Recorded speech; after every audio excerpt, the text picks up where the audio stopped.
এসেছি মেদিনীপুর টাউনে।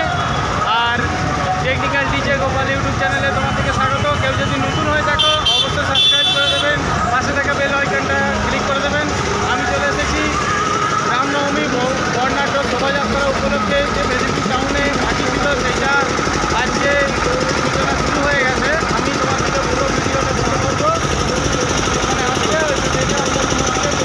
বর্ণাঢ্য শোভাযাত্রা সহকারে আখড়ার বিশেষ আকর্ষণ মেদিনীপুর শহরবাসীর মনোরঞ্জনের জন্য সুদূর উড়িষ্যা থেকে আসছেন খ্যাতনামা শিল্পী কালাহান্ডি কাটাপ্পা। কালাহান্ডি কাটাপ্পা উপস্থিত থেকে তার শিল্প নৈপুণ্য তুলে ধরবেন। উপস্থাপনায় শ্রী শ্রী রামনবমী উৎসবের সুসজ্জিত বর্ণাঢ্য শোভাযাত্রা সহ আখড়া বৃহস্পতিবার শহর পরিক্রমার উদ্দেশ্যে